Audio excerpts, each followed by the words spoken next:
Hello বন্ধুরা, পুরান ঢাকার অলিগলি পথ পেরিয়ে আজ আমরা আরমানিটোলা নামের একটি এলাকায় শত বছরের প্রাচীন আর্মেনিয়ান গির্জায়। এটি হচ্ছে আর্মেনিয়ান গির্জার প্রধান প্রবেশ পথ, যার উপরেই রয়েছে লতাপাতার কারুকাজ, যা প্রথম দেখাই দর্শনার্থীদেরকে কাছে টানে। এই কবরস্থান দিয়ে হাঁটার সময় প্রথম প্রশ্নটাই আমার মাথায় ঘুরপাক খাচ্ছে। এই কবরগুলোর মধ্যে কারা ছিলেন, সেই মানুষগুলোর সম্পর্কে আমার জানতে খুব ইচ্ছে করে। আর্মেনিয়া থেকে এত দূরে এই ঢাকায় তারা কিভাবে এলেন? সত্যি বলতে তাদের গল্পটা একটা মহাকাব্যের মতো। ১৬শ শতক থেকে সপ্তদশ শতকে পারস্যের শাহ আব্বাস আর্মেনিয়া জয় করার পর প্রায় ৪০,০০০ আর্মেনীয় বণিককে জোর করে পারস্যের ইস্পাহান আর নিউ জুলফা শহরে নির্বাসিত করেন। সেখান থেকে এই দক্ষ বণিকরা ভাগ্য ফেরাতে বাংলায় আসেন। মুঘল সাম্রাজ্যের দাপ্তরিক ভাষা ফার্সি হওয়ায় এবং তারা ফার্সি ভাষায় পারদর্শী হওয়ায় খুব সহজেই এখানকার সমাজে মিশে যান এবং অল্প সময়ের মধ্যেই এক প্রভাবশালী সম্প্রদায়ে পরিণত হন।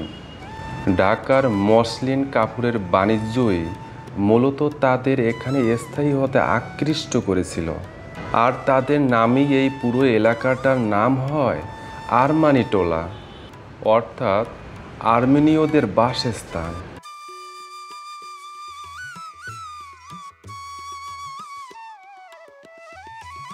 তারা শুধু সাধারণ ব্যবসায়ী ছিলেন না, তারা পাট, লবণ আর কাপড়ের ব্যবসায় তাদের একচেটিয়া আধিপত্য ছিল। ১৭৪৭ সালে ঢাকা থেকে মোট বস্ত্র রপ্তানি ২৭% আসত তাদের হাত ধরে। পোগোজ, আরাতুন, সার্কিস, মানব এর মতো পরিবারগুলো ছিল অত্যন্ত প্রভাবশালী।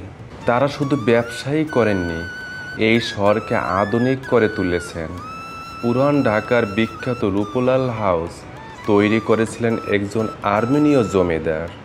এমনকি আজকের বঙ্গভবন বা রাষ্ট্রপতির বাসভবনের জমিও একসময় তাদের মালিকানায় ছিল। তারা ঢাকার প্রথম বেসরকারি পোগোজ স্কুল প্রতিষ্ঠা করেন, যা আজও সগৌরবে টিকে আছে। আর সবচেয়ে অবাক করা তথ্য হলো, ঢাকায় প্রথম ঘোড়ার গাড়ি পরিচালন করেন যার নাম ছিল ঠিকা গাড়ি। ক্যাটচিক মিনাস নামের এক ধনী ব্যবসায়ী এই জমিটি দান করেছিলেন। ১৭৮১ সালে গির্জার নির্মাণ কাজ শেষ হয়। ১৮৩৭ সালে একটা বিশাল ক্লক টাওয়ার গির্জার ভিতরে তৈরি করা হয়েছিল।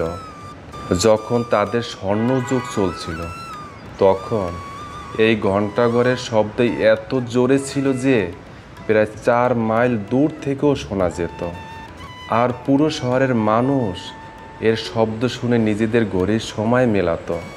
কিন্তু ১৮৮০ সালের দিকে যখন আর্মেনীয়দের ব্যবসায় মন্দা দেখা দেয়, তখন তারা এর রক্ষণাবেক্ষণের খরচ জোগাতে পারছিলেন না, আর ঘণ্টাটা চিরতরে থেমে যায়।